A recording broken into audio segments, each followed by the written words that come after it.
Lusitânia Paixão, podcast da Grande Loja Simbólica da Lusitânia. Dan Brown, ao escrever o Código da Vinci, inventaria factos e ligações pseudo-históricos verdadeiramente impensáveis. Além de ter posto milhares de pessoas a fazer turismo imaginário pelas ruas de Paris, criou um personagem albino, absolutamente fanático, assassino, porém membro do Opus Dei, amando de um bispo corrupto, também membro da Ordem. Isso causou prejuízos ao Opus Dei? Sim, está correto. A imagem que o Código da Vinci dá do Opus Dei é uma imagem que não está correta e que é mesmo falsa. Não corresponde nem à realidade histórica, nem à realidade espiritual que é, digamos assim, esta instituição da Igreja Católica. Repare, o Opus Dei é uma instituição da Igreja Católica, fundada por São José Maria em 1928, sempre contou com o apoio dos Papas, que eram os Papas da altura, até aos Papas mais recentes, São Paulo II, Papa Bento XVI e agora com o Papa Francisco, e mesmo cá em Portugal, que estamos a festejar os 75 anos do Opus Dei em Portugal, foi tão bonito ver as mensagens de apoio e de parabéns do Cardeal de Lisboa, o Cardeal Patriarca Dom Manuel Clemente, o Cardeal de Fátima, o Cardeal Tolentino de Roma e todos os outros bispos portugueses. Portanto, de facto ficou manchada, mas também permitiu mostrar o que era o Opus Dei. Foi um estímulo para que as pessoas do Opus Dei falassem, procurassem corrigir e explicar o que era mesmo o Opus Dei. Há males que vêm por bem. Quer dizer, era melhor não virem, mas já que vieram, aproveitamos. Claro. Se há limões, fazemos limonada. Naturalmente. Primeira correção, normalmente as pessoas dizem é Opus Dei, obra de Deus, Opus é masculino. Portanto, o nome correto é... Sim, é daí. Ou seja, em latim fica o Opus Dei, em português a obra de Deus. Mas isso é um pormenor, não tem grande significado. E o que é uma prelatura pessoal? Sim, uma prelatura pessoal é uma figura jurídica da Igreja Católica que vem na linha do Concílio Vaticano II, em que essa instituição, completamente ligada ao Papa, portanto à estrutura hierárquica da Igreja Católica, significa que tem uma missão específica. Neste caso, qual é a missão específica? É a santidade no meio do mundo. Ou seja, o Opus Dei não tem que afastar os seus membros do mundo, não têm que ser frades ou freiras fechados no convento, que é uma vocação fantástica e muito boa, mas o Opus Dei diz que é possível ser santos, procurar entregar-se a Deus no meio do mundo, através do trabalho.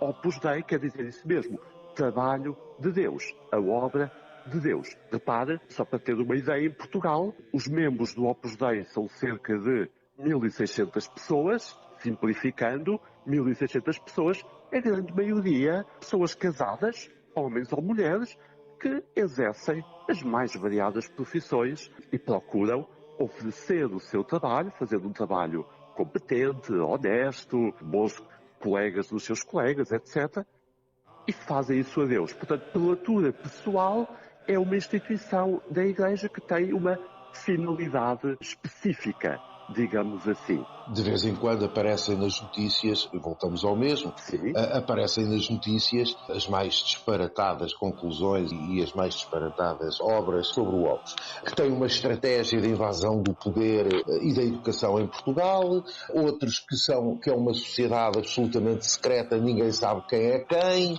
muito menos os seus fins, e ainda aparece de vez em quando uma coisa que é quase uma sugestão de voltarmos à Inquisição, que é o índex, que será uma listagem de livros proibidíssimos sobre pena, sabe-se lá de quê, do próprio Opus Dei. Isto tem alguma base de verdade? Vamos lá ver. As pessoas confundem e, de facto, não têm a base de verdade do que acaba de dizer. E foram focados vários temas, assim por alto. Em relação à questão do Opus Dei ser secreto, eu aconselho as pessoas a visitarem o site www.opusdei.pt. Repara, no site www.opusdei.pt encontra todos os dados e todas as informações sobre a que é que se dedica o Opus Dei, as moradas de todas as casas que o Opus Dei tem espalhadas por todo o país, também Açores e Madeira, encontra os contactos, pode escrever, falar com as pessoas interessadas, etc. Portanto, o site tem quer os dados quantitativos, quer também os dados da mensagem espiritual. Em relação ao que disse no início sobre a procura da influência, etc., é falso, repara. As pessoas do Opus Dei vão exercer as suas profissões nos mais variados campos, podem ser professores, médicos ou profissões tão correntes como taxista, cabeleireira, etc. Todas as pessoas que quiserem fazer um trabalho bem feito e oferecê-lo a Deus, cara a Deus e cara e frente aos outros, ajudando os outros, pronto, essas pessoas sentirem essa vocação podem ser do Opus Dei. Portanto, não há uma procura de influência, não há uma procura de poder. Ao realizar esse trabalho bem feito, muitas vezes acontece que essas pessoas são valorizadas, são bem vistas pelos seus colegas, os seus colegas gostam de contar com eles, mas isso porque reconhecem, olha, esta pessoa é honesta, esta pessoa é sincera, portanto vou contar com ela. Não quer dizer que a finalidade do Opus Dei seja isso, nem pouco mais ou menos. Quanto à Quanto ao listagem... índex Exato, e ao os famoso... livros, claro, repara, na tradição da Igreja, que já tem 2000 anos de história, aconselhava os católicos sobre determinadas obras escritas, obras literárias, se eram convenientes ou não convenientes à fé ou à moral.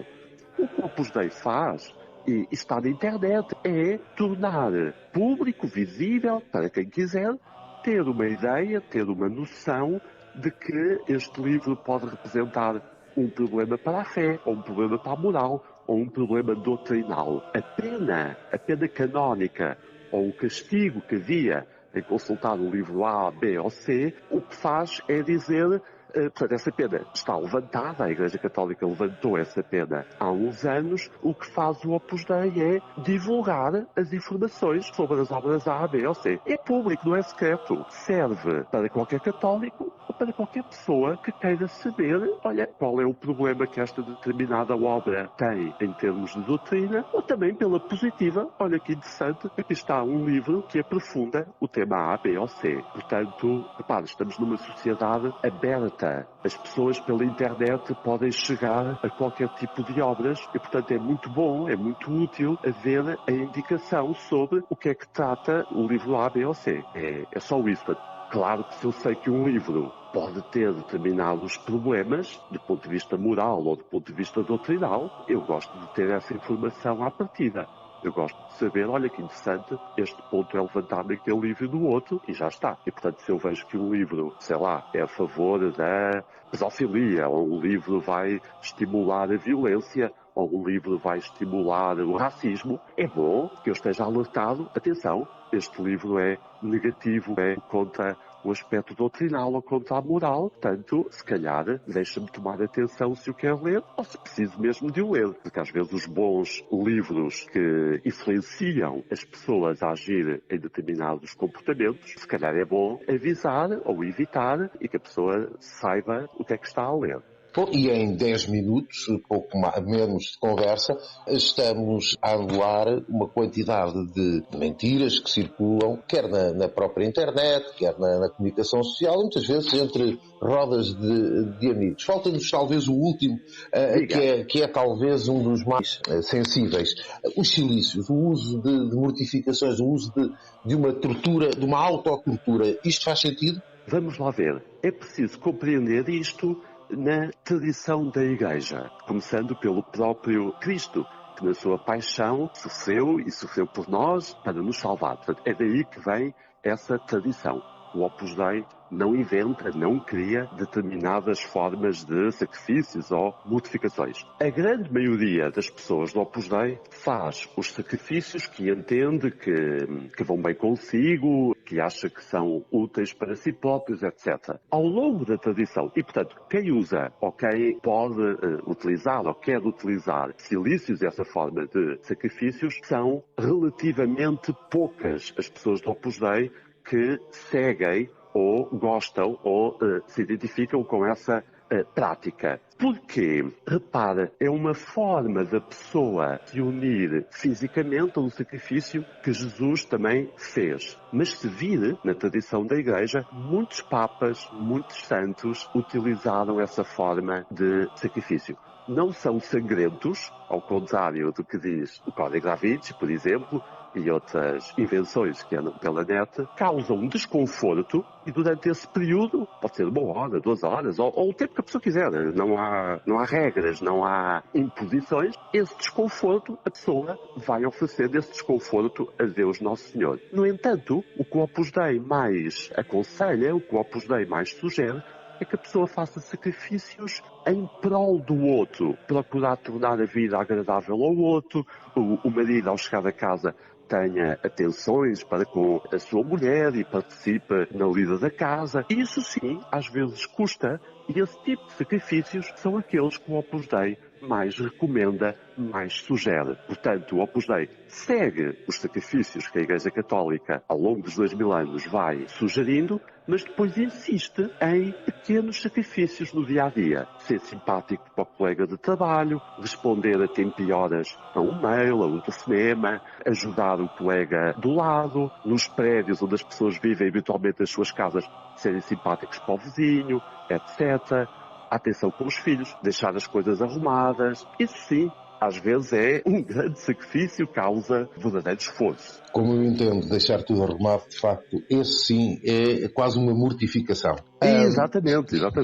Para terminarmos, e muito agradecido naturalmente pela entrevista de hoje, para terminarmos, dizia eu, temos aquela eterna questão, e isto é um podcast da Grande Loja Simbólica da Lusitânia, da relação entre a maçonaria e a Igreja, não necessariamente com o Opus Dei, obviamente, mas também as pessoas romanciam, imaginando uma guerra surda e mortal entre ambos. Naturalmente que a maçonaria, já se sabe, foi condenada de forma violenta no passado, hoje não é condenada de forma violenta, a Igreja hoje não é uma igreja violenta. Eu perguntaria, para apagar as mentes de quem nos ouve, maçonaria e igreja, ou maçonaria e Opus Dei, se quisermos, inimigos ou apenas incompatíveis?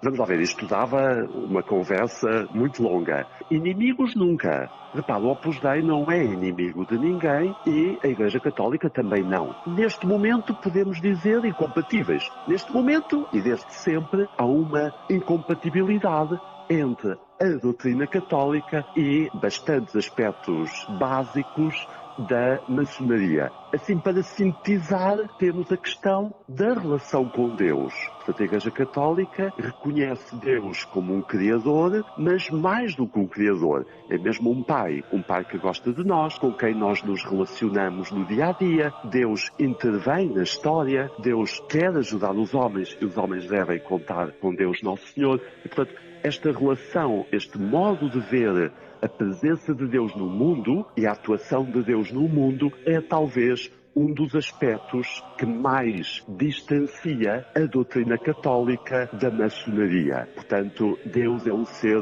bom, bondoso, a quem podemos amar, a quem podemos recorrer e contamos com Ele. Deus não criou o mundo e ficou lá em cima. Não, criou o mundo, está lá em cima, mas também está no meio de nós, no sacrário. Jesus, podemos contar com Ele, pedir-lhe, etc.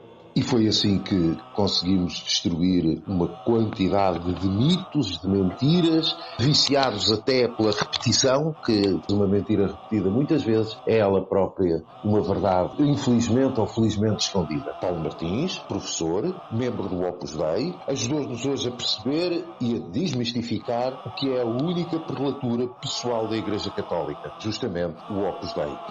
Nós continuamos juntos.